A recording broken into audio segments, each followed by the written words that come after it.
بسم اللہ الرحمن الرحیم۔ آج کا جو ہمارا لیکچر ہے وہ فرسٹ ایئر اردو کے لیے ہے، اور یہ تصویر آپ کو نظر آ رہی ہوگی، یہ وہ مصنف ہے جن کا سبق ہم پڑھنے جا رہے ہیں۔ فرسٹ ایئر اردو کا ایک سبق جو کہ ایک ناول سے لیا گیا ہے، ناول کا حصہ ہے داروغہ جی کی پانچھوں گھی میں سر کڑھائی میں، جس کے مصنف رتن ناز سرشار ہیں، اور اصل میں یہ ناول فسانہ آزاد سے اقتباس ہماری کتاب میں شامل کیا گیا ہے۔ پورے کا پورا ناول ہماری کتاب میں شامل نہیں ہے، بلکہ اس کا ایک حصہ ہے۔ جیسے آپ نے ناول آنگن آپ نے دیکھا اور اس کو پڑھا بھی، اس کا حصہ ہم نے پڑھا تھا، وہاں پہ ہم نے ناول کسے کہتے ہیں، ناول کے اجزائے ترکیبی کیا ہیں، یہ ساری بات کر چکے ہیں۔ اگر آپ نے ناول کے اجزائے ترکیبی، تعریف اور ناول نگار کون کون سے مشہور ہیں اردو ادب میں، تو وہ اگر آپ وہ لیکچر دیکھنا چاہتے ہیں تو سبق آنگن کو آپ دیکھ لیں، اس کی ابتدا میں ساری بات ہم کر چکے ہیں۔ سب سے پہلے ہم رتن ناز سرشار کے حالات زندگی دیکھتے ہیں۔ تو ان کی پیدائش 1846 ہے، جبکہ وفات ان کی 1895 ہے۔ حالات زندگی میں پنڈت رتن ناز سرشار جو کہ ایک ہندو ہیں کا شمار اردو ادب کے ممتاز ادیبوں میں ہوتا ہے۔ لکھنؤ میں پیدا ہوئے، ابتدائی تعلیم حاصل کرنے کے بعد درس و تدریس سے وابستہ ہو گئے، اور تخلیق نگاری کا شوق انہیں اخبارات اور رسائل کی طرف کھینچ لایا۔ یعنی سب سے پہلے جو ان کی تحریریں ہیں وہ ہمیں اخبارات اور رسائل میں ملتی ہیں۔ وہ مختلف رسالوں اور اخبارات کے مدیر یعنی ایڈیٹر رہے۔ مہاراجہ کرشن پرشاد کی دعوت پر حیدرآباد یہ چلے گئے اور دبدبہ آصفی کے ایڈیٹر بن گئے، اور ان کا انتقال جو ہے 1895 میں حیدرآباد میں ہوا۔ اور ادبی خصوصیات میں ہم دیکھتے ہیں تو اردو ناول کے ارتقاء اور فروغ میں سرشار کا کردار ناقابل فراموش ہمیشہ یاد کیا جائے گا۔ ابتدائی ناول نگاروں میں ان کا شمار ہوتا ہے۔ ان کی تخلیقات میں سب سے اہم جو تصنیف ہے وہ فسانہ آزاد، جس کو ہم آج پڑھیں گے، اور اس کا ایک حصہ ہم پڑھ رہے ہیں۔ فسانہ آزاد یہ ناول ہے۔ اس طرح جامع سرشار اور سیر کوہسار، یہ کچھ ان کے جو تخلیقات ہیں، انہوں نے ایسی شہرت پائی کہ بہت سے نامی گرامی مصنفین اور مصلحین، جو مصلحین تھے، اصلاح کرنے والے تھے قوم کی، وہ ناول نگاری کی طرف متوجہ ہوئے۔ ان کی وجہ سے انہوں نے اردو ادب میں ناول نگاری کو فروغ دیا ابتدا میں۔ اور سحر کوثر نے تو ایسی شہرت پائی کہ بہت سے نامی گرامی مصنفین اور مصلحین قوم ناول نگاری کی طرف متوجہ ہوئے۔ ان کا ابتدائی ناول فسانہ آزاد جو ہے وہ اخبار عود میں قسط وار شائع ہوتا تھا۔ تو یہ ایک دفعہ شائع نہیں ہوتا تھا، اس کو ہم ابھی پڑھیں گے آگے جا کر۔ تو فسانہ آزاد ایسا ناول ہے جو قسط وار جو ہے وہ اخبار عود میں جو ہے وہ شائع ہوتا رہا ہے، اسی لیے ہم اسے صحافتی ناول بھی کہہ سکتے ہیں۔ ان کے ناولوں میں سیر سپاٹے، ہنسی مذاق اور عجیب و غریب کمالات موجود ہیں۔ آج جو آپ سبق یہ پڑھیں گے اس میں بھی آپ دیکھیں گے ہنسی مذاق کی بات ہے، لیکن ہنسی مذاق میں بھی انہوں نے ایک معاشرے کی عکاسی جو اس وقت کے لکھنؤ کے جو معاشرہ تھا، اس کی تہذیب تھی، اس کو بیان کیا ہے۔ ان کا قلم رواں دواں تھا اور انداز اتنا پختہ تھا کہ محیر العقول واقعات پر بھی حقیقت کا گماں ہوتا تھا۔ یعنی ایسے واقعات کہ جو انسان کی عقل کو حیران کر دے، اور وہ حقیقت پر مبنی اگر نہیں بھی ہوتے تھے تو بعض اوقات یہ ایسے واقعات کو ذکر کرتے تھے اور ناول نگاری میں کہ وہ لگتا تھا انسان کی یہ حقیقت بات کر رہے ہیں۔ ان کا انداز ہی اتنا پختہ تھا۔ دراصل ان کا نظریہ یہ تھا کہ ناول محض حظ اٹھانے، لطف اٹھانے کے لیے اور وقت گزاری کا وسیلہ ہے۔ ان کے ناولوں میں بالواسطہ مقصدیت اور اصلاح کی کوئی گنجائش نہیں تھی۔ تو انہوں نے مقصدیت اور اصلاح کی بات تو نہیں کی، لیکن حقیقت نگاری کو بیان کیا ہے۔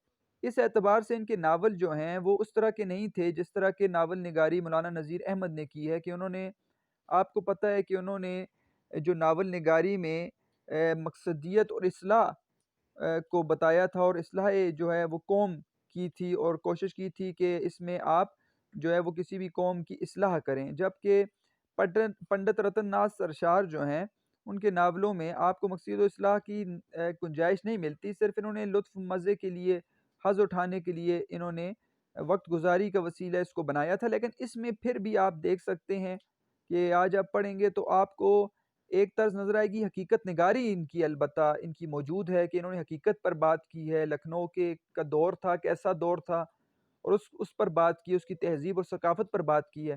انہوں نے اپنی نثر کو آرائش سے محفوظ رکھا ہے، ٹھیک ہے، انہوں نے کوشش کی ہے کہ مشکل الفاظ نہ لائیں، اپنے دور کے حساب سے، ہمیشہ یاد رکھیے گا اپنے دور کے حساب سے انہوں نے اس وقت نثر کو آرائش سے محفوظ رکھا ہے۔ تاہم ان کی جو آپ کو نظر آئے گی تصنیف اور ان کی تحریر، اس میں محاورات شامل ہیں، روزمرہ شامل ہے، اور تمثیل و تشبیہ کی معاونت سے تمثیلی مضامین، ٹھیک ہے، کہ مطلب آپ کسی بھی چیز کو جو ہے وہ آزاد دے دیں۔ جیسے آپ نے مولانا حسین احمد کا ایک جو ہے وہ آپ نے ناول کا حصہ پڑھا تھا، اور آپ نے انسان کسی حال میں خوش نہیں رہتا، تو اس میں آپ نے دیکھا تھا مختلف چیزوں کو، جیسے وہم کی تصویر پیش کی گئی تھی، تو وہ تمثیلی مضامین ہیں مولانا حسین آزاد کے، وہ تمثیلی مضامین ہیں۔ تو تمثیل کسی ایسی چیز کو جس کا وجود نہیں ہے اس کو آپ وجود دے دیں، اس کو تمثیل کہتے ہیں۔ تشبیہ آپ کو پتہ ہے علم بیان کی قسم ہے، اور اس کو ہم نے بیان کر دیا ہے اپنے لیکچرز میں۔ تمثیل و تشبیہ کی معاونت مدد سے اس کا رشتہ قدیم طرز تحریر سے جڑتا نظر آتا ہے، کہ پہلے دور میں جیسے محاورات روزمرہ تمثیل و تشبیہ استعمال کی جاتی تھی، تو اس طرح انہوں نے بھی کوشش کی ہے کہ ان چیزوں کو لایا جائے، لیکن یہ نہیں ہے کہ انہوں نے خود ساختہ جو ہے خود بنا بنا کر الفاظ نہیں اس میں پیش کیے۔ ان کی تصانیف میں شمس الضحیٰ، اعمال نامہ عروس، کامنی، الف لیلہ، یہ انہوں نے ترجمہ کیا ہے، اور خدائی فوجدار وغیرہ یہ ان کی مشہور تصانیف ہیں۔ لیکن سب سے مشہور تصنیف جو ان کی ہے، جن کی وجہ سے انہوں نے شہرت پائی ہے، وہ آج وہ ہم پڑھیں گے فسانہ آزاد۔ فسانہ آزاد جو ناول ہے وہ اردو ناول نگاری کے عہد اولی کا نقش ہے، یعنی کہ پہلے دور میں جب اردو ادب نے فروغ پایا اور ناول نگاری کی ابتدا ہوئی، تو فسانہ آزاد ان ناولوں میں سے ہے جسے پنڈت رتن ناتھ سرشار کشمیری نے لکھا۔ در حقیقت یہ ناول جو ہے 1878 میں لکھا گیا تھا، اور شروع میں یہ لکھنؤ کے عود اخبار میں ظرافت کے عنوان سے قسط وار شائع ہوتا تھا، ظرافت عنوان ہوتا تھا اس کا، اور قسط وار یہ شائع ہوتا تھا۔ اور 1880 میں پہلی دفعہ اسے منشی کشور لکھنؤ نے کتابی شکل میں اس کو 1880 میں چھاپا۔ یہ کتاب اردو ادب میں کلاسک کا درجہ رکھتی ہے، اور 150 سال تقریباً گزرنے کے باوجود مقبول خاص و عام ہے۔ لوگ آج بھی اس کو، ادب کے چاہنے والے اس کو جو ہے وہ پڑھتے ہیں۔ اب دیکھیں یہاں پر ہم سبق شروع کرنے جا رہے ہیں، ہم ساتھ ساتھ انشاءاللہ سوالات دیکھیں گے، ان کی ایڈنگز دیکھیں گے، اور آپ کے لیے آسان ہو جائے گا۔ یہ جو آپ کو پہلا متن نظر آ رہا ہے، جو آپ کو نیلا رنگ جو جس کے اندر ہے، پورے کا پورا ایک متن ہے ابتدا میں، اس میں کچھ انہوں نے فسانہ آزاد اور اس ناول کے بارے میں بات کی ہے۔ تو اصل میں ناول کا نام ہے فسانہ آزاد۔ تو داروغہ جی کی پانچوں گیمیں سر کڑائی میں یہ جو ہے یہ فسانہ آزاد سے انتخاب ہے، منتخب کر کے عبارت بیچ میں لائی گئی ہے، اور اس کا حصہ ہے ایک۔ تو اس جو حصے کو پڑھنے سے پہلے جو آپ کو یہ نیلے رنگ کا پیراگراف نظر آ رہا ہے، تو ہم دو سوال دیکھ لیتے ہیں۔ پہلے ہم سوال دیکھیں گے کہ فسانہ آزاد، ہم دیکھیں گے سوال نمبر 5 اور سوال نمبر 8 آخر میں موجود ہے۔ بہتر ہے ہم سوال پڑھ لیں تاکہ آپ کو سوال کی سمجھ آ جائے، اور ہم وہیں پر اس سوال کو حل کر لیں گے۔ سوال نمبر 5 اور سوال نمبر 8۔ تو سوال نمبر 5 آپ کو یہ نظر آ رہا ہے کہ لکھنؤ کے نوابوں کے کیا رنگ ڈنگ تھے، ٹھیک ہے، مطلب آپ جب پڑھ لیں گے تو آپ کو پتہ چل جائے گا کہ اس وقت لکھنؤ کے نواب کیسے تھے، لیکن ہم یہاں پر آپ کو بتاؤں گا میں کہ وہ کیسے تھے لکھنؤ کے نواب۔ اور ایک یہ ہم سوال یہاں پر دیکھیں گے، اور دوسرا سوال نمبر 8 آپ کو سب سے نیچے نظر آ رہا ہے کہ اس ناول پر زبان و بیان کے حوالے سے تبصرہ کریں، یعنی فسانہ آزاد جو ناول ہے اس پر آپ زبان و بیان کے حوالے سے تبصرہ کریں۔ تو زیادہ تو ہم نے ناول آپ نے نہیں پڑھا، لیکن جو ابتدائی اس کا پیراگراف ہے اس میں کچھ اس کی مدد سے ہم اس سوال کو حل کرنے کی کوشش کریں گے۔ ہم اس پیراگراف کو پہلے پڑھتے ہیں اور دونوں چیزیں ہم حل کریں گے۔ ایک تو نواب کیسے تھے، یعنی کہ لکھنؤ کے نواب، وہاں کی ان کی عادات کیسی تھی، اور دوسری بات ہم یہ دیکھیں گے کہ جو اصل میں بات ہے فسانہ آزاد کی، وہ کیسا ناول ہے۔ تو اس متن کی عبارت رتن ناتھ سرشار کے ناول فسانہ آزاد سے منتخب کی گئی ہے، چنی گئی ہے۔ تو فسانہ آزاد میں فنی لحاظ سے ناول کے خد و خال ملتے ہیں۔ خد و خال یعنی حلیہ اس کا لگتا ہے کہ ناول ہے۔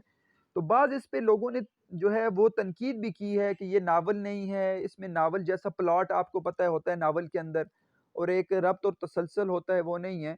لیکن جب اس کو غور سے دیکھا گیا تو لوگوں نے کہا کیونکہ یہ کس اعتبار شائع ہوتا رہا ہے اوت کے اخبار میں، تو اس اعتبار سے یہ جو ہے وہ اس کا پلاٹ ڈیلا ڈالا ہے، لیکن جو ہے اس میں تبھی تسلسل اور ربط نہیں ہے کیونکہ کس اعتبار شائع ہوتا رہا ہے، لیکن اس کو ہم صحافتی ناول کہہ سکتے ہیں۔ تو فسانہ آزاد میں فنی لحاظ سے ناول کی خد و خال ہمیں ملتے ہیں، ہم اس کو ناول کہیں گے اور صحافتی ناول کہیں گے۔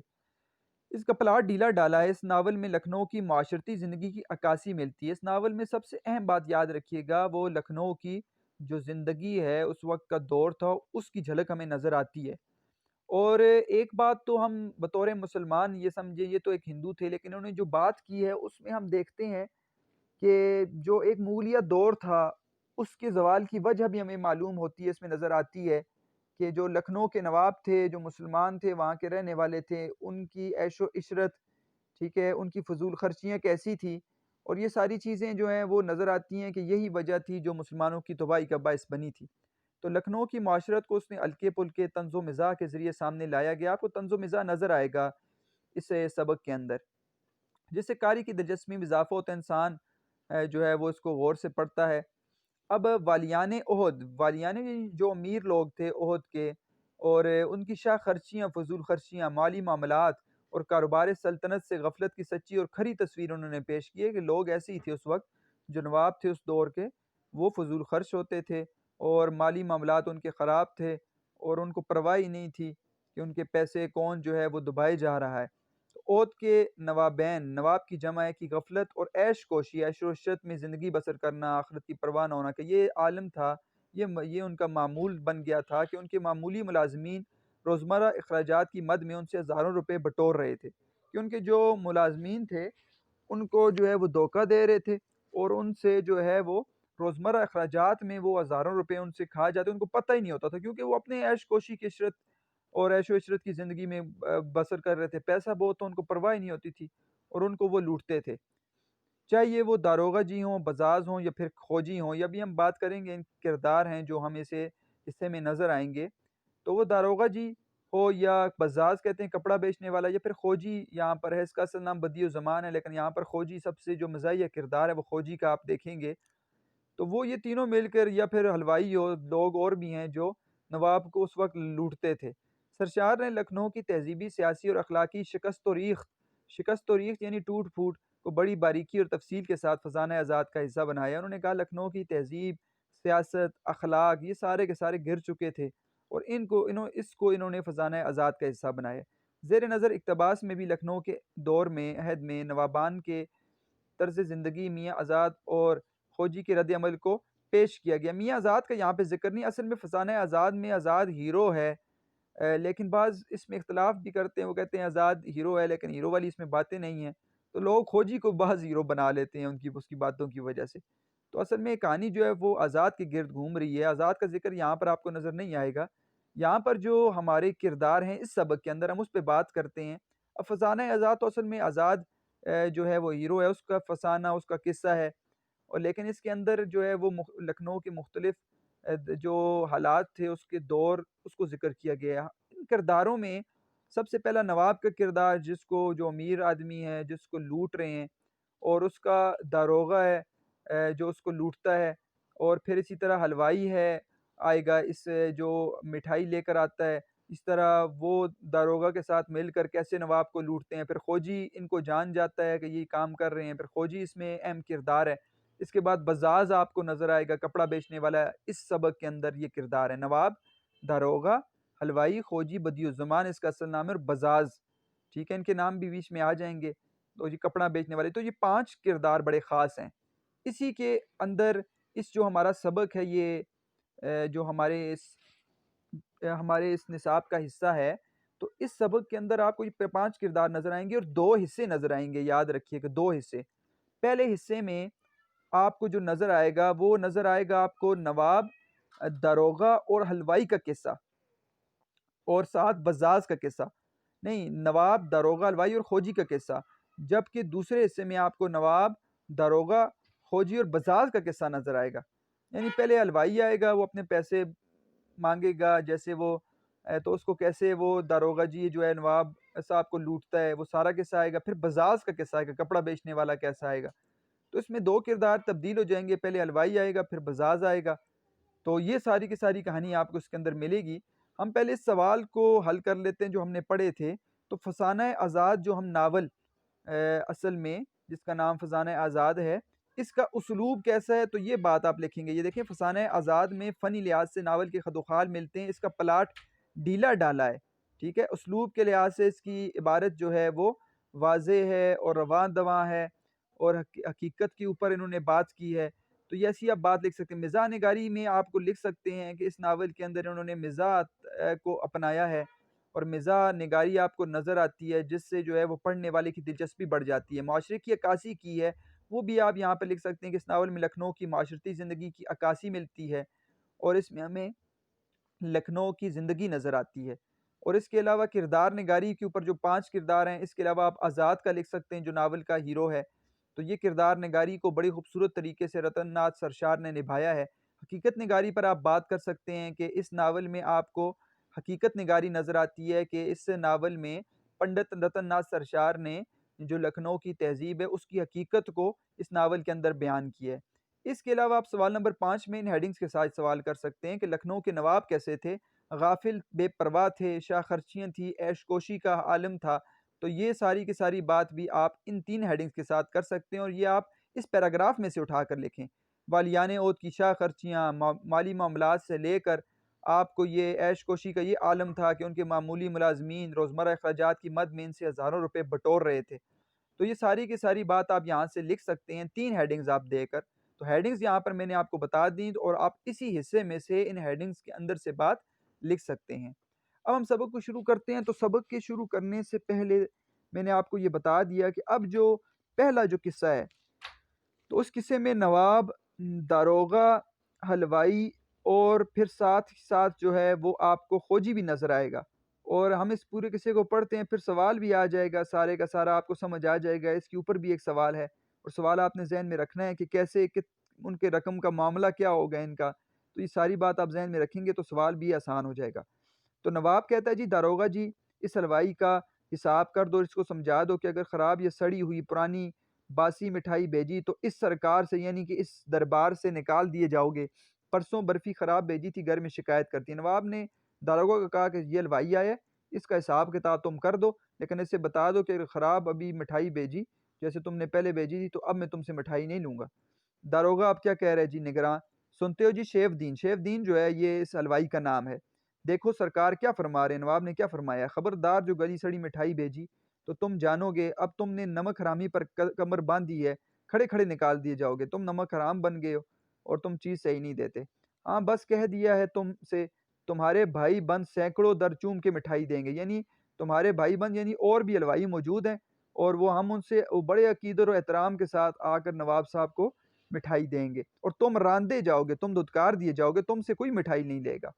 حلوائی کہتا ہے نہیں خدا بند، یہ خدا بند اس لیے کہ خدا بند شیف دین وہ ہندو ہیں، ان کی جو زبان ہے وہ اسی طرح کہتے ہیں، اصل میں مالک آقا کو خدا بند کہتے تھے، تو خدا بند وہ کہتے ہیں، خے ادا نہیں کر سکتے جو کھے ادا کرتی، صرف غین جو ہے ان سے ادا نہیں ہوتا تو گاف ادا ہوتا ہے، تو نئی خدا بند غلام کی کیا مجال، تو یہاں پر غلام لکھا ہے، اصل میں غلام ہے۔ اول مال دوں گا، اول مال یعنی 1 نمبر مال دوں گا، آئندہ آپ کو اس طرح کی کوئی بھی جو ہے میری طرف سے شکایت نہیں ملے گی۔ چاشنی جرا یعنی ذرا بہت آگے، یعنی ذائقہ مٹھاس میں نے میٹھا زیادہ ڈال دیا، تو دانا کم پڑا، ٹھیک ہے، ملائم نہ رہی اور کڑی ہوگی، سخت ہوگی، اس وجہ سے آپ کو شاید غلط فہمی ہوئی، یہ پرانی میں نے نہیں دی۔ چاشنی کی گولی دیر میں دیکھی، نہیں تو یہی دکان کی برفی تو شہر بھر میں معشور یعنی مشہور ہے، وہ لجت یعنی لذت ہوتی ہے کہ ہونٹ بندنے لگتے ہیں۔ یہ تھوڑی سی غلطی مجھ سے ہو گئی تھی، لیکن آئندہ کے بعد ایسی غلطی نہیں ہوگی۔ اچھا جی، داروغہ کہتا ہے چلو تمہارا حساب کر دیں، اب حساب ذرا دیکھیے گا کیسا حساب ہوتا ہے داروغہ اور حلوائی کا، اور کیسے مل کر یہ نواب صاحب کو لوٹتے ہیں اور کتنے پیسے لگاتے ہیں، اور خوجی صاحب دیکھیے گا کیسے آتے ہیں پھر۔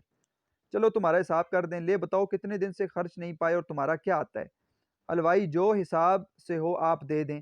داروغہ کہتا ہے لا حول ولا قوت الا باللہ العلی العظیم، اور ہم پوچھتے کیا ہیں، یہی تو پوچھتے ہیں کہ حساب سے کیا، وہ بتاؤ یہ کہ پیسے کتنے تمہارے بنتے ہیں۔ داروغہ نے کہا، حلوائی کہتے ہیں اگلے مہینے میں 25 روپے کچھ آنے کی آئی تھی، اور اب کی 10 تاریخ انگریزی تک کوئی 70 یا 80، تو وہ کہہ رہے ہیں کہ بس 50 کی آئی ہے اور اب جو ہے جو 70-80 کی آئی ہے. داروغہ آگے سے کہتا ہے اجی تم تو کے گدے بازیاں کرتے ہو, کیا اندازے لگا رہے ہو یار, اندازے مت لگاؤ. 50 60 70 سیدھے سیدھے مال بتاؤ کتنا تم نے مال دیا اور کتنے پیسے بنتے ہیں. تم ویسے اندازے لگا رہے ہو 70 یا 80 یا 100 کتنے پیسے بنتے ہیں, اس مہینے میں اتنی تم کہہ رہے ہو, اس مہینے میں اتنی کہہ رہے ہو. یہ بکھیڑا, یہ معاملہ, یہ جنجال تم سے پوچھتا کون ہے؟ اس جھنجھٹ سے, اس مصیبت سے ہمیں کیا واسطہ ہے؟ ہمیں تو بس گٹھری بتا دو, کل قیمت بتا دو کہ اتنے پیسے ہیں, اتنے ہم ادا کر دیں گے. الوائی کہتا ہے اچھا حساب تو کر لوں. تھوڑی دیر کے بعد کہتا ہے بس 142 روپے اور 10 آنے دیجئے. اب اصل رقم یاد رکھیے گا کتنی ہے, یہاں پر یہ آپ کو نظر آ رہا ہوگا, میں نے نیچے لائن بھی لگائی ہے. تو یہ بد معاملگی میں وہ کہتا ہے کہ 142 روپے جو ہے وہ 10 آنے دیجئے. اصل کتنے کی آئی ہے وہ بھی پتہ چلے گا, چاہے حساب کر لیجئے, بولتا جاؤں. داروغہ اجی تم کوئی نئے تو نہیں ہو, اب بتاؤ اس میں یاروں کا کتنا ہے؟ سچ بولنا لالا, پیٹھ ٹھوک کر. پیٹھ ٹھوکتا ہے, بتاؤ یار اتنے میں کتنے پیسے ہیں. یعنی اب داروغہ جی حلوائی کو کہہ رہا ہے پیسے زیادہ لگاؤ, میرا صاحب مجھے بھی بیچ میں سے پیسے دو, تم بھی مارو, ہم نے کون سی جیب سے دینے ہیں, نواب صاحب ہیں, ہم ان کو لوٹتے ہیں جی مل کر. آؤ وارے نیارے کریں, قربان جاؤں تم پر, کیوں ہے نا یہ بات ٹھیک ہے. یہ میں نے حلوائی کہتا ہے بس 100 ہم کو دے دیو, 42 تم لے لو, سیدھا سیدھا تو میں جانتا ہوں, یعنی 100 مجھے دے دینا اور 42 اوپر والے جو ہیں وہ تم لے لینا. داروغہ اچھا منظور, مگر 42 کے 52 کر دو, یعنی تم داروغہ کا مشورہ ذرا سنیے. داروغہ کہہ رہا ہے حلوائی کو تم نے 142 بتائے ہیں اور 142 نہ کرو بلکہ 152 152 کر دو, 142 کو چھوڑو 152 کر دو. 100 تم لو 52 ہمارے, یعنی کہ اس میں سے بھی 100 تم لے لو اور 52 مجھے دے دو, 52 مجھے دے دو. سچ کہنا کوئی 40 کی مٹھائی اس مہینے اور اس مہینے میں ملا کر آئی ہوگی یا کم؟ یعنی کہ 40 سے زیادہ مٹھائی نہیں آئی, لیکن تم 152 لکھ لو بس, ٹھیک ہے, باقی 100 تم رکھ لو اور 152 مجھے دے دو, 52 مجھے دے دو. حلوائی اجی حضور آپ کو اس بے سے کیا واسطہ, آپ کو اس راز سے کیا لگے, آپ کو آم کھانے سے غرض ہے یا پیڑ گننے سے؟ آپ پیسے کھائیں چپ کر کے اور پیڑ نہ گنیں, آم کھائیں.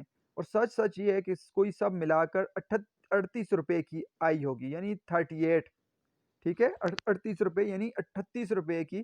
اب خود سوچیں 38 روپے کی, 38 روپے کی مٹھائی, اور حلوائی کہہ رہے 142 10 آنے, اور آگے سے داروغہ کہتا ہے 152 لگاؤ. تو یہ بنا رہے کتنے کی ہیں, اور مل کر یہ, اور نواب صاحب کو پتہ ہی نہیں ہے, وہ اپنی فضول خرچیوں میں اس میں لگے ہوئے ہیں.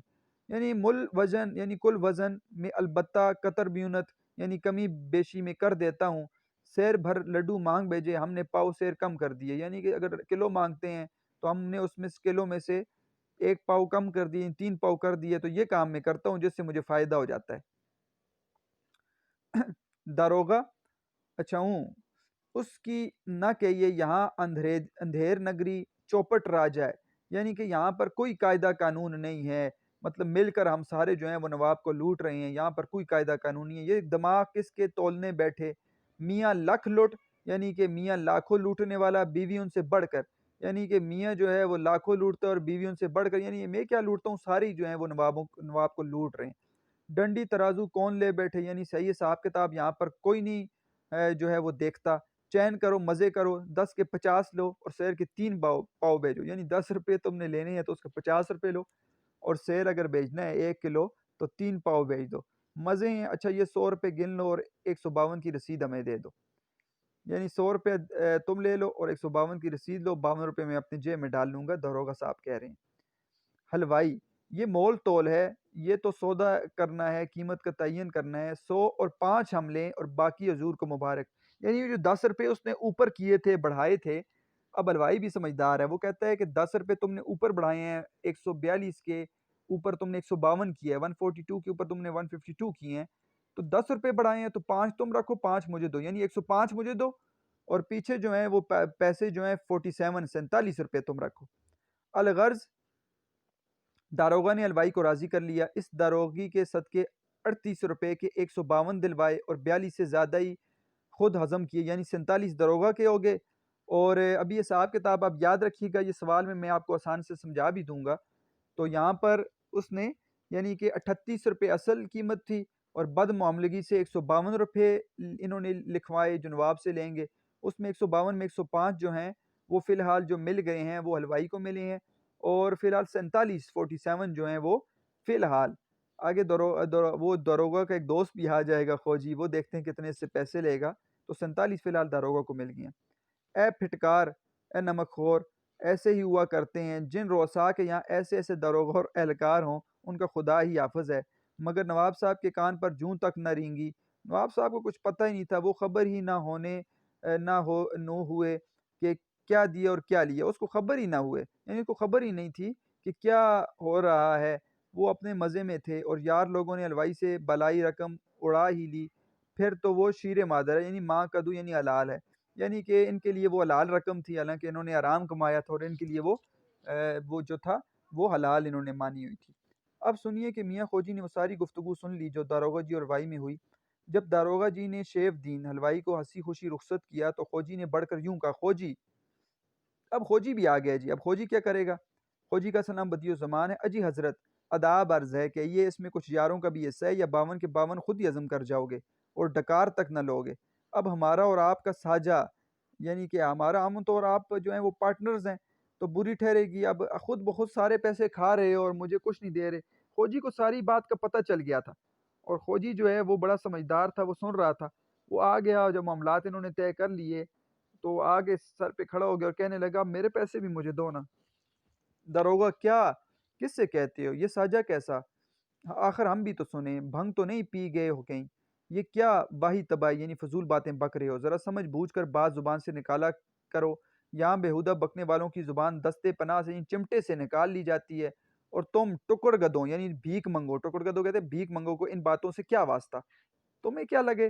ٹھیک ہے، پہلے جو ہے داروغہ جو ہے وہ ذرا سا اکڑ گیا اور کہا تم جو ہے وہ پیسے نہ مانگو۔ خوجی کہتا ہے کمر کس کے ایسے مضبوط ہوگے، او گیدی، او بغیرت، قسم خدا کی اتنی کرولیاں بونکی ہوں، اتنے چاقو ماروں گا کہ یاد رکھے گا۔ اور اس کا جو ہے نا تکیہ کلام ہے، یہ کرولیاں، یہ چاقو مارنا، یہ خوجی اکثر یہی کہتا رہتا ہے۔ مجھے بھی کوئی ایسا ویسا سمجھے ہو، میں آدمی کو دم کے دم میں سیدھا بنا، 1 منٹ میں سیدھا کر دیتا ہوں۔ زری یعنی ذرا کسی اور بھروسے نہ بھولیے گا، یہ نہ بھولنا کہ میں کچھ اور جو ہے وہ نہیں کروں گا، میں جو ہے نا وہ چاقو نکالوں گا اور تمہیں مار دوں گا۔ کیا خوب 38 کے 150 دلوائے اور 50 خود اڑائے، اور اوپر سے غراتا ہے، غصہ کرتا ہے مردک، تو یہ اوپر سے گالی ہے، مطلب یہ کہ برے آدمی ہو تم بہت۔ مردک کا مطلب ہے مرے ہوئے آدمی۔ بہت داروغی کے بھروسے نہ بھولیے گا، تم بڑے داروغہ بنے بیٹھے ہو اور تم اپنے آپ کو جو ہے نا بہت فن خان سمجھتے ہو، تو دیکھتا ہوں تم کیا کر لیتے ہو۔ میں ابھی تو نواب صاحب سے سارا کچا چٹھا جڑتا ہوں، یعنی سب کچھ جا کے نواب صاحب سے میں کہتا ہوں، کھڑے کھڑے تمہیں نہ نکال دیے جاؤ تو صحیح، یعنی تمہیں پھر نکال دیں گے۔ ہم تمام عمر رئیسوں ہی کی صحبت میں رہے ہیں، انہی نوابوں کے ساتھ رہے ہیں، گھاس نہیں چھیلا کی ہیں، مطلب ہم کوئی عقل مندی سیکھی ہے، ہم نے کوئی نکمے کام نہیں کیے۔ بائیں ہاتھ سے 20 روپے ادھر رکھ دیجئے، اس میں سے 20 روپے مانگ رہے، اب داروغہ سے 20 روپے مانگ رہے، اگر 20 روپے دو گے تو میں خاموش رہوں گا، نہیں تو میں جا کے ساری کی ساری جو قصہ ہے وہ نواب صاحب سے کہہ دوں گا۔ اور 20 چہرہ شاہیوں یعنی ہاتھ پر 20 روپے جو ہیں وہ میرے نقد رکھ لو، چہرہ شاہی ہونا نقد رکھو، بس اسی میں خیر ہے، ورنہ الٹی آنتیں گلے پڑیں گی۔ الٹی آنتیں گلے پڑنا تمہارے اوپر عذاب آئے گا۔ محاورے ہیں یہاں پر، آپ کو نظر آ رہے ہیں محاورے کتنے زیادہ استعمال ہوئے ہیں؟ اب سوچتے کیا ہو، ذرا چین چپڑ یعنی ذرا سی تکرار کی، جھگڑا کیا تو ابھی ابھی کل ہی کھول دوں گا، یعنی راز میں کھول دوں گا تمہارے، یہ اکڑنا وکڑنا سب بھول جاؤ گے، اور یوں تو 20 پر معاملہ ہوتا ہے، بولو اب کیا رائے ہے؟ 20 روپے سے غم کھاؤ گے یا ذل اٹھاؤ گے؟ 20 روپے دیتے ہو یا جا کے میں نواب صاحب کو بتاؤں؟ پہلے تو بڑے گرم ہوئے تھے، معلوم ہوتا تھا کہ کھاؤ ہی جاؤ گے، مگر اب موم ہو گئے ہو، اب پتہ چلا تمہیں کہ میں کیا چیز ہوں۔ لے بس اب لائیے لائیے 20 چہرہ شاہی سامنے بسا دیجئے، 20 روپے میرے ہاتھ پر نقد رکھ دیجئے، ورنہ خیر نہیں نظر آتی۔ ابھی تو کوئی کانوں کان نہ سنے گا، پیچھے البتہ ٹیڑھی کھیر، یعنی کہ سخت مشکل ہوگی، محاورہ سخت مشکل ہوگی تمہیں، ابھی تم 20 روپے دے دو تو چپ کر جاؤں گا۔ داروغہ، واہ رے پھوٹی قسمت، آج صبح صبح بونی، بونی کہتے ہیں ابتدا کرنا، یعنی کوئی دکاندار ہوتا ہے جو صبح سب سے پہلے وہ پیسے کماتا ہے، اس کو بونی کہتے ہیں، تو کہتا ہے میں نے ابتدا تو اچھی ہوئی تھی، میں نے پیسے کما لیے تھے 47 روپے، اور اچھے کا منہ دیکھ کر اٹھے تھے، مگر حضرت نے اپنی منحوس صورت دکھا دی، تم بیچ میں کہاں سے آگے؟ خدا جانے یہ ذات شریف کہاں سے سن رہے تھے، لا حول ولا قوت، واہ رے ہم اور واہ رے ہماری قسمت، کہ یہ اب 52 میں سے آپ کو 20 ایک رقم کی رقم نکال دیں تو ہمارے پاس کیا خاک رہے گا؟ یعنی 52 تو نہیں لیے تھے، 47 لیے تھے، 47، لیکن 20 تو میں دے دیے، تو میرے پیچھے میرے پاس کیا بچے گا؟ اور ہاں خوب یاد آیا، بس 52 کس مردود کو ملے ہیں، مجھے تو کل 47 دیکھیں، اب 47 آ گئے، 47 ہی تو ہمارے ہاتھ ہے، یعنی میرے پاس جو ہے 47 روپے ہیں، 10 تم بھی لو بھائی، تھوڑی میں ہاتھ ڈال کر مان جاؤ استاد، ایسے منتیں کر رہے کہ 10 لے لو، چھوڑو یار 47 میں سے 10 تم لے لو، 37 میرے ہو جائیں گے۔ ہمیں ضرورت تھی اس سے، کہا ورنہ کیا بات تھی، اور پھر ہم تم زندہ ہیں تو سینکڑوں اور لوٹ لیں گے، اس میں تمہارا حساب کتاب میں پورا کر لوں گا۔ میاں یہ ہاتھ دونوں لوٹنے اور رقم ہی پیرنے دبانے کے لیے ہیں یا کچھ اور ہم دونوں مل کر لوٹیں گے، نواب صاحب کو خوب پتہ بھی نہیں چلے گا، تو اس میں غم نہ کھاؤ۔ ہو جی 10 میں تو ہمارا پیٹ نہ بھرے گا، اچھا بھائی 15 دو، 15 پر معاملہ طے ہو گیا، تو 47 میں سے 15 ایسے دے دیے تو 32 پیچھے بچ کے، تو الغرض داروغہ نے مجبور ہو کر 15 جو ہیں وہ خوجی کو دے دیے، اور دونوں آدمی جا کر شریک محفل ہوئے، اور وہاں نواب صاحب کے فرشتے کو بھی خبر نہیں کہ یہاں کیا وارے نیارے کیا مزے ہو رہے ہیں، وہاں شعر خوانی ہو رہی ہے، وہ اپنے شاعروں کو لے کر بیٹھے ہیں اور غزلیں گائی جا رہی ہیں، اور ان کو پتہ نہیں ہے پیچھے کتنا انہوں نے لوٹ لی ہیں۔ تو یہ پہلا آپ کو نظر آیا، پہلا حصہ ہے جس میں الوائی کا سارا قصہ ہے۔ یہ دیکھیں سوال نمبر 2 اس سے حل ہو جائے گا کہ الوائی داروغہ اور خوجی کے معاملات کیا ہیں۔ دیکھیں یہ آسان ہے آپ کے لیے، میں نے یہ آپ کو آسان کر دیا، اس میں آپ کو نظر آ رہی ہیں ہیڈنگز اور کل قیمت کیا ہے، ابھی آپ کو سمجھاتا ہوں۔ اصل رقم جو تھی وہ 38 تھی، 38، اور جو انہوں نے سب مل کر جو نواب صاحب سے بٹورے لکھے جو رجسٹر میں، وہ 152 152 تھے۔ اب 152 میں 105 حلوائی نے لے لیے، وہ تو چلا گیا۔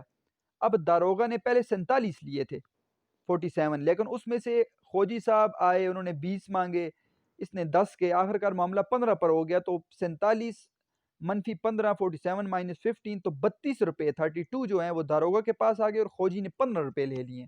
تو یہ معاملات طے ہوئے تھے سارے کے سارے، یہ آسانی سے آپ اس کو دیکھ لیں اور اس کو لکھ لیں تو آپ اس کو سمجھ جائیں گے۔ اب دوسرا حصہ جو ہے اس میں الوائی کی جگہ جو بزاز آئے گا، کپڑا بیچنے والا، اور وہ اس کا معاملہ کیسا ہوگا، جو ہے وہ نواب صاحب کے ساتھ اس سے کتنے پیسے داروغہ وصول کرے گا، اور خوجی صاحب کتنے بیچ میں ماریں گے، یہ اب دیکھتے ہیں ہم۔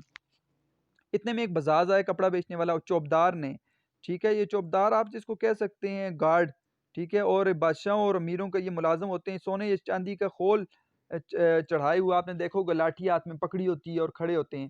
اس چوبدار نے آ کر کہا کہ خداوند چھاونی کا بزاز آیا ہے، جو ولایتی کپڑا یعنی کہ جو امپورٹڈ مال جس کو ہم کہتے ہیں وہ بیچتا ہے، کل بھی حاضر ہوا تھا مگر اس وقت موقع نہ تھا، میں نے عرض نہ کیا۔ داروغہ، نواب صاحب کہتے ہیں داروغہ سے کہو مجھ سے کیا گھڑی گھڑی آ کے پرچہ جڑتے ہو، مجھے آ کے تم پرچہ جڑنا یعنی حساب کتاب اور اطلاع دیتے رہتے ہو، حساب کتاب کریں۔ داروغہ سے کہو جا کر حساب کتاب کرے، اس بزاز کا کپڑا لیا ہے گھر والوں نے تو حساب کتاب وہ کرے گا۔ داروغہ سے جاؤ بھائی، ان کو بھی لگے ہاتھوں بھگتا ہی دوں، اس کو بھی یہ انجام تک پہنچا دوں، یعنی اس کا حساب کتاب بھی کر دوں، وہ جھنجھٹ کیوں باقی رہ جائے، مصیبت باقی نہ رہے۔ الوائی کو جیسے ہم نے حساب کتاب اس کا پورا کی، اس طرح بزاز کا بھی پورا کر لیں گے۔ کچھ اور کپڑا آیا ہے ولایت سے، پوچھ رہے اس سے، آیا ہے تو دکھاؤ، مگر بابا مول کی صنعت نہیں، ہاں مول کی کوئی یعنی کہ پیسہ جتنا لیتے لے لو، لیکن کپڑا A1 ہونا چاہیے، امپورٹڈ مال ہونا ہے، نواب صاحب کہہ رہے ہیں بزاز۔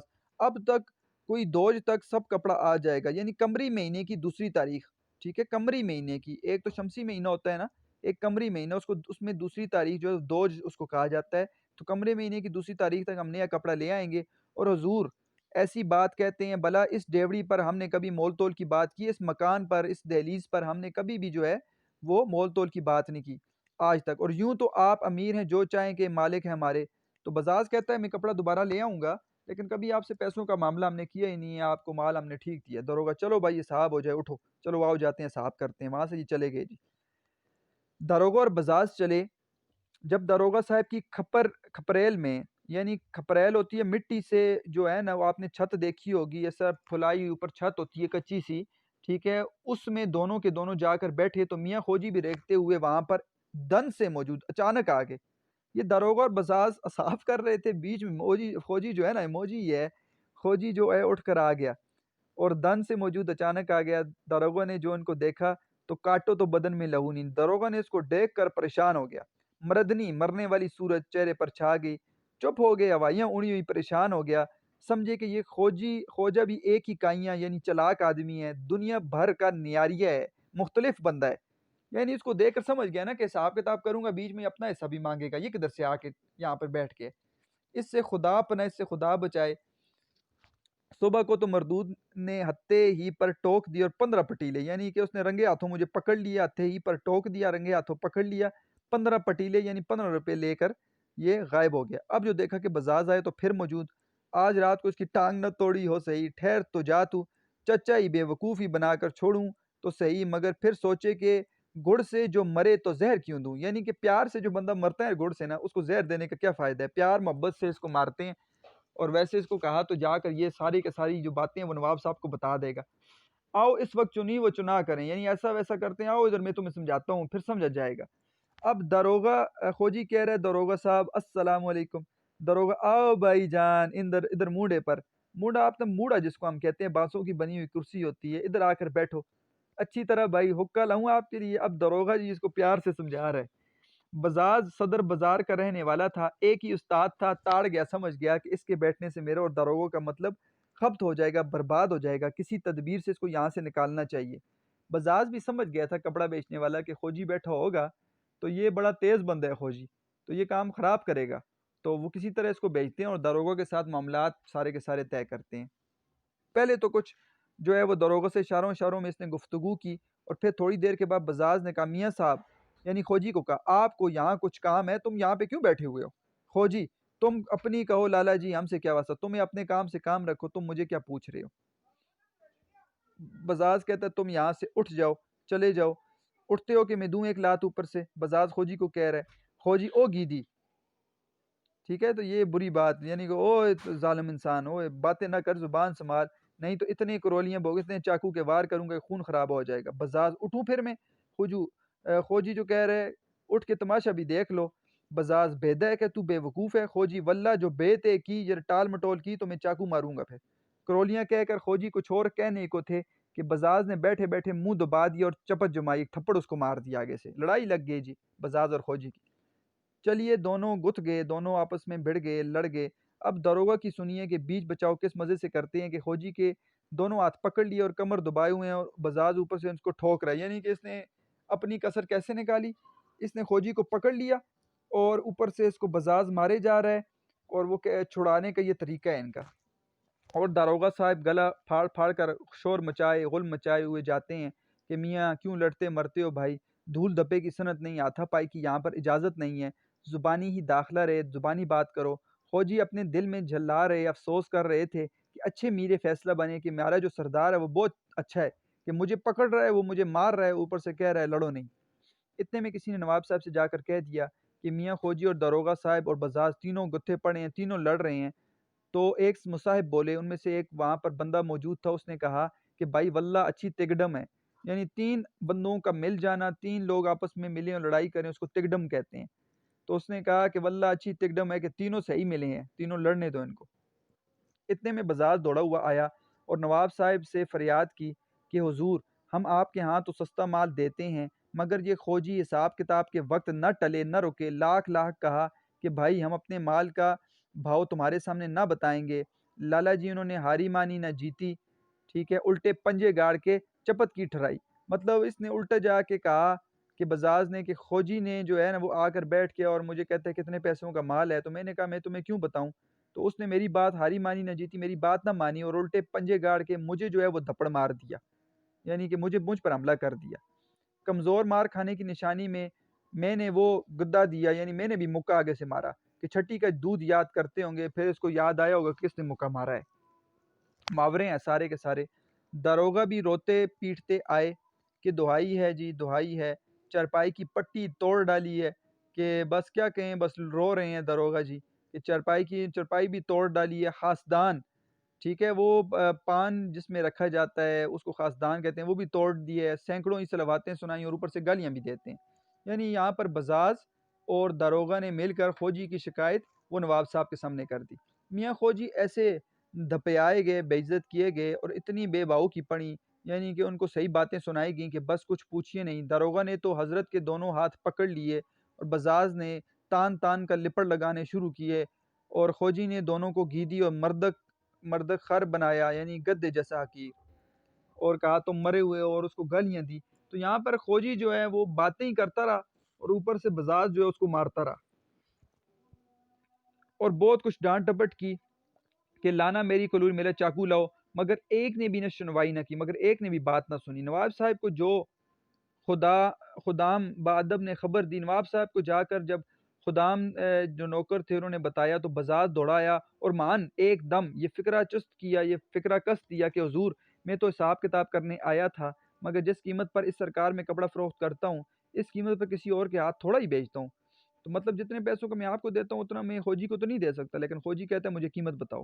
خوجی وہاں داروغہ جی کے پاس ڈٹے بیٹھے تھے، میں سوچا کہ سب قسم کے کپڑوں کی قیمت سے واقف ہو جائیں گے اور صورت سے آدمی کھوٹے معلوم ٹھیک آدمی معلوم نہیں ہو رہا، یہ اس سے ڈرنا چاہیے۔ میں نے کہا کہ خوجی صاحب آپ ذرا اس وقت باغ میں ٹہلیے، ہم حساب کتاب کر لیں۔ بس اس پر آنکھیں نیلی پیلی کر کے لام کاف بکنے لگے، یعنی کہ مجھے جو ہے گھورنے لگے اور غصے کرنے لگے اور لام کاف یعنی بکواس کرنے لگے اور فضول باتیں کہنے لگے۔ نواب کے دل میں یہ بات کھب گئی، نواب کے دل میں بات بیٹھ گئی۔ خوجی اور داروغہ اور بزاز تینوں کو بلوایا اور اظہار لینے شروع کر دیے۔ نواب: داروغہ صاحب یہ کیا جھگڑا؟ بھائی تم تو بیٹھے بیٹھے خوب مینڈے لڑا لیتے ہو، یعنی بیٹھے بیٹھے مینڈے لڑانا مینڈا دمبے کو کہتے ہیں، یعنی محاورہ ہے کہ بیٹھے بیٹھے تم فساد ڈال دیتے ہو، کیا مسئلہ ہوا بتاؤ؟ داروغہ: حضور یہ خوجی صاحب تو بڑے ہی تیکھے عجیب آدمی ہیں، بات بات پر جو ہے وہ چاقو کی بات کرتے ہیں، کرولی بونکتے ہیں، اور گیدی تو تکیہ کلام ہے اور یہ گالیاں تو ان کا تکیہ کلام ہے۔ حضرت تاکہ باشد کب تک ایسا ہوگا؟ تاکہ باشد یعنی فارسی ہے کہ کب تک ایسا ہوگا؟ یہ بے گیتی بنائے نہ چھوڑیں گے، یہ گالیاں دینا انہوں نے جو ہے نا وہ اپنا تکیہ کلام بنایا، گالیاں دینا یہ نہیں چھوڑتے۔ اس وقت لالا بلدیو، یہ بزاز کا نام ہے، لالا بلدیو یہ بھی ہندو ہیں، لالا بلدیو ہی سے بھیڑ پڑے لڑ پڑے۔ اب میں لاکھ ہاں ہاں کرتا ہوں، سمجھاتا ہوں، وہ ہاری مانتے ہیں نہ جیتی، اور وہ تو یہ کہیے میں نے بیچ بچاؤ کر دیا ورنہ ایک آدھ کا سر ہی پھوٹ جاتا، میں نے روکا، حالانکہ آپ کو پتہ روکا کیسے ہے۔ بزاز: بڑے جھلے آدمی ہیں، بڑا چلاک ہے، وہ تو داروغہ بیچارے نہ آ جائیں تو کپڑے وپڑے پھاڑ ڈالیں۔ اب دونوں مل کے خوجی کے خلاف ہو گئے ہیں اور خوجی کو جو ہے نا وہ نواب صاحب کے سامنے جو ہے نا اس کی ڈانٹ ڈپٹ، اس کو ڈانٹ جو ہے پڑوا رہے ہیں۔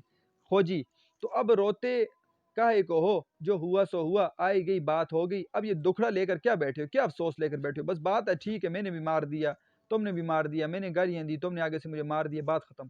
نواب: لپاٹگی تو نہیں ہوئی؟ نواب صاحب کہہ رہے ہیں کہ یہ لڑے تو نہیں ہے، زیادہ خون خرابہ تو نہیں ہوا، مار پیٹ تو نہیں ہوئی؟ خوجی: نہیں حضور، شریفوں میں کہیں ہاتھا پائی ہوتی ہے۔ خوجی آگے سے بات بدلا گیا اور کہنے لگا شریفوں میں ہم ہاتھا پائی نہیں ہوتی، بھلا ہم نے ان کو للکارا، انہوں نے ہم کو ڈانٹا، مگر کندے تول تول کے دونوں رہ گئے، یعنی ہاتھ بازو ہلاتے رہے، اور انہوں نے ہمیں کچھ باتیں کہیں، میں نے اس کو کچھ باتیں کہیں، لیکن آپس میں ہم نے لڑائی نہیں کی۔ بھلے مانس پر ہاتھ اٹھانا کچھ دل لگی ہے، یہ شریف بندہ ہے، میں بھی شریف بندہ ہوں، تو ہم ایک دوسرے پر ہاتھ نہیں اٹھاتے، اور پھر شریف کو کہیں پٹ کے آتے ہیں اور کہیں شریف جو ہیں وہ مار کھا کے نہیں آتے، پھر مار کے آتے ہیں۔ خیر ادھر تو میاں خوجی نواب کی محفل میں جا کر بیٹھے اور ادھر لالا بلدیو اور داروغہ صاحب گئے حساب کر لیں، وہ خوجی ادھر بیٹھا ہوا ہے اور پیچھے سے یہ دونوں حساب کرنے چلے گئے۔ اب حساب دیکھیے جی۔ داروغہ: ہاں بھائی لالا بتاؤ کیا حساب ہے؟ لالا: اجی بتائیں کیا جو چاہو دلوا دو۔ داروغہ: پہلے یہ بتاؤ تمہارا آتا کیا ہے، 100 200 10 20 50 جو کہو دے دیں۔ لالا: داروغہ جی آج کل کپڑا بڑا مہنگا ہو گیا ہے۔ داروغہ: لالا تم نرے گاؤدی، نرے بے وقوف ہو، احمق ہو، اجی ہم کو گراں اور ارزاں سے کیا واسطہ؟ گراں یعنی زیادہ قیمت اور ارزاں کم قیمت، ہمیں کیا ہے کہ زیادہ قیمت کم قیمت ہم نے جیب سے تھوڑی دینے ہیں، ہم کو اپنے حق سے مطلب ہے، تم مجھے بتاؤ کتنے پیسے ہیں میں اپنا حساب کروں، تم تو اس طرح کہتے ہو جیسے ہماری گرہ سے میرے پاس سے جا رہا ہے۔ لالا: پھر اب کی 753 نکالیے، 753، 753 نکالو۔ داروغہ: 753 بس؟ ارے میاں اب کے اتنے دنوں میں بس 750 ہی کی نوبت حالت آئی ہے۔ لالا: جی ہاں اجی، آپ سے تو کچھ پردہ ہی نہیں، 226 کا کپڑا ہے، اصل قیمت 226، 226، 226 کے بجائے اب خود سوچئے 753، 753 مانگ رہے اندر باہر سب ملا کے، مگر پرسوں تو نواب صاحب کہنے لگے کہ اب کے تو تمہارا کوئی 500-600 کا مال آیا ہوگا۔ میں نے کہا کہ ایسے موقع پر چوکنا گدھا پن ہے، ایسے موقع ہمیں پھر کدھر ملتا ہے، اور ایسے موقع پر چوکنا، بے خبر ہونا گدھا پن بے وقوفی ہے۔ وہ تو 500 بتاتے تھے، میرے منہ سے نکل گیا کہ حساب کیے سے معلوم ہوگا کل کوئی 700-800 کا آیا ہوگا، تو اب 753 ہی رکھیے، اس میں ہمارا آپ کا سمجھوتا ہو جائے گا۔ کہ میں نے نواب صاحب کو ویسے ہی بات بتا دی، انہوں نے کہا 500 600 700 کتنے کا آیا ہے، تو میں نے کہا جی 700-800 کا آیا ہوگا، تو اب 753 ٹھیک ہیں، اب زیادہ بھی نہیں کر سکتے پیسے، نہیں تو نواب صاحب شک کریں گے۔ داروغہ: اجی سمجھوتا کیسا؟ ہم تم کچھ دو تو ہیں نہیں، ایک ہی ہیں، اور ہمارے تمہارے تو باپ دادا کے وقت کے مراسم تعلقات ہیں، تم تو مثل اپنے عزیزوں کے ہو، لے بولو کتنے پر فیصلہ ہوتا ہے، بتاؤ تمہیں کتنے دوں اور خود کتنے رکھوں؟ لالا: بس 256 نہیں ہے بچوں، یہاں پہ کتاب میں جن میں 56 لکھے ہے اس کو 26 کر دیں، یہ اصل میں 26 ہے، 226 تو ہم کو ایک دو اور 301 دو، یعنی 200 جو 26 اصل ہیں 226 وہ دے دو، اور 300 اوپر والے دے دو، یعنی 526 مجھے دے دو، اور اس کے بعد جو باقی کے پیسے ہیں وہ تم لے لو۔ داروغہ ٹھہرو میں صاحب تو لگا لوں، 2 اور 3 5 ہوئے تو 526 تو تم لے لو، 526 اس کو دے دیے، اور وہاں بچا کیا 753 میں سے 526 گئے تو کتنے بچے؟ لالا نے کہا 227، یعنی 227 جو ہے وہ داروغہ تم رکھ لو اور 526 مجھے دے دو، اور جو رجسٹر ہے اس میں آپ لکھ لو 753 لکھ لو۔ تو یہ حساب انہوں نے یہ اپنا کر رہے ہیں جی۔ داروغہ کہہ لگا کر اچھا بھائی منظور ہاتھ پر ہاتھ مارو، ٹھیک ہے جی بس صحیح ہو گیا صاحب۔ لالا پھر دلوائیے تو چلیں۔ داروغہ ابھی لوگ گھبراتے کیوں ہوں؟ داروغہ نے 526 روپے بزاز کے حوالے کیے اور 227 خود یعنی بغیر محنت کے کمائے نلوہ اڑائے، یعنی بغیر محنت کے کمائے۔ بزاز جانے لگا تھا کہ داروغہ نے پھر پکارا، داروغہ بھائی سنتے ہو؟ 753 روپے 6 آنے لکھ لو تاکہ معلوم ہو کہ آئی آنے پائی سے حساب لیں گے۔ لالا مسکرا کر، بڑے کائیاں بڑے چلاک ہو داروغہ جی، 227 روپے 6 آنے کل آپ کا، آواز آئی بلکہ آپ کے باپ کا۔ تو ابھی یہ دیکھیں یہاں پر یہ کہہ رہے ہیں کہ داروغہ کہہ رہے ہیں کہ جو رجسٹر میں ہم 753 کے بجائے 6 آنے بھی ساتھ لکھ لیں تاکہ کہیں شک نہ ہو کہ 753 753 پورے کیوں ہیں۔ تو 6 آنے سے یہ ہے کہ ان کو چوری ان کی پکڑی نہیں جائے گی۔ تو یہ آپس میں لگے ہوئے ہیں کہ 227 روپے 6 آنے تم رکھ لو اور باقی مجھے دے لو۔ وہ آپس میں لگے ہوئے ہیں، پیچھے سے آواز آتی ہے بلکہ آپ کے باپ کا۔ یہ آواز کس کی ہے؟ یہ خوجی صاحب کی ہے۔ تو اب وہ خوجی کا بتا رہے کہ خوجی کیسے سن رہے باتیں۔ جیسے ہی داروغہ اور لالا میں باہم گفتگو ہو چکی، ویسے ہی ایک منہ سوراخ میں سے آواز آئی۔ لالا نے کہا کل آپ کو آواز آئی بلکہ آپ کے باپ کا۔ تب تو دونوں چوکنے ہوئے اور حیران ہو گئے اور کہا کہ بھائی یہ کون بولا؟ ادھر ادھر دیکھتے ہیں کوئی نظر ہی نہیں آتا، سخت حیرت ہے، یا الہی یہ کون بولا؟ داروغہ کی آواز غائب، بزاز کے بدن میں خون کا نام نہیں۔ کتنے میں پھر آواز آئی، کہو کچھ یاروں کا بھی حصہ ہے۔ تب تو دونوں کے رہے سے ہوش اور بھی اڑ گئے کہ یہ راز اسرار کیا ہے۔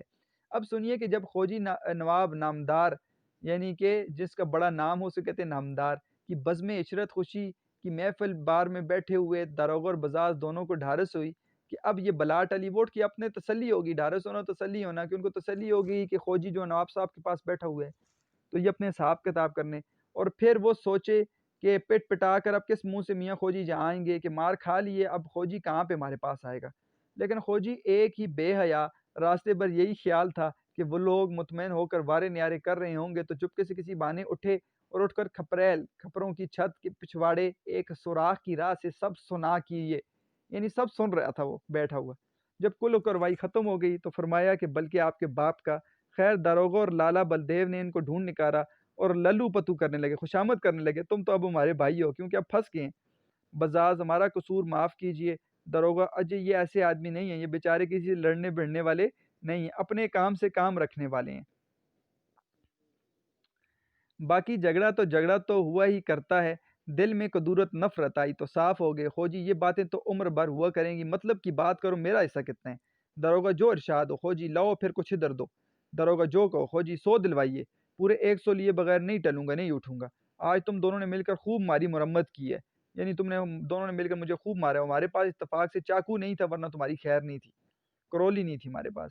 داروغہ یہ 30 روپے تو ایک لیجئے، یہ 10 کا نوٹ لیجئے، یعنی 40 روپے لے لو، جو السیٹ کیجئے، جو بدیانتی کیجئے تو اس سے بھی یاد، یعنی اگر یہ السیٹ کی بدیانتی کی اور یہ پیسے نہ لیے تو یہ 40 روپے بھی نہیں دوں گا۔ خوجی اجے از خرس موئے بس است، یعنی کہ اس کا مطلب کیا ہے کہ مشہور یہ جو ہے وہ کہا جاتا ہے کہ ریچھ سے بال ملنا بھی غنیمت ہے، مطلب کہ کنجوس سے تھوڑے پیسے بھی مل جائیں تو بہت بڑی بات ہے۔ تو یہ اس کے بارے میں کہہ رہا ہے کہ تم کنجوس اور تم سے تھوڑے پیسے بھی مل گئے ہیں تو بہت بڑی بات ہے، یعنی کہ ریچھ کی پیٹھ سے کون بال اتار سکتا ہے، تو تم سے ہم نے تھوڑے سے پیسے لے لیے، بہت بڑی بات ہے۔ لائیے 40 کیا کم ہے؟ بزاز خاصی رقم کی رقم ہے۔ خوجی تمہاری بھی پانچوں گھی میں ہیں اور سر کڑائی میں ہیں۔ داروغہ اپنے دل میں اچھے ملے، ہم سمجھے تھے کہ بس ہم ہی ہم ہیں، مگر یہ کیا ہمارے بھی گرو استاد پیدا ہوئے ہیں، یعنی کہ خوجی ہمارا بھی استاد ہے۔ جب دیکھو ساجے کو مستعد، جب دیکھو برابری کو تیار ہوتا ہے۔ اچھا پیٹا مارا مگر اب ان کے دن بھی پورے ہو گئے۔ تو یہ دوسرا حصہ آپ کو نظر آیا جس میں بزاز کے ساتھ معاملہ تھا۔ تو سوال نمبر 1 یہ ہے کہ بزاز داروغہ کا آپس میں معاملہ کیا ہے۔ ہم ساتھ خوجی کا معاملہ بھی دیکھ لیتے ہیں۔ اصل رقم جو تھی کپڑے کی وہ 226 تھی، جبکہ کل رقم جو رجسٹر میں لکھی گئی وہ 753 تھی۔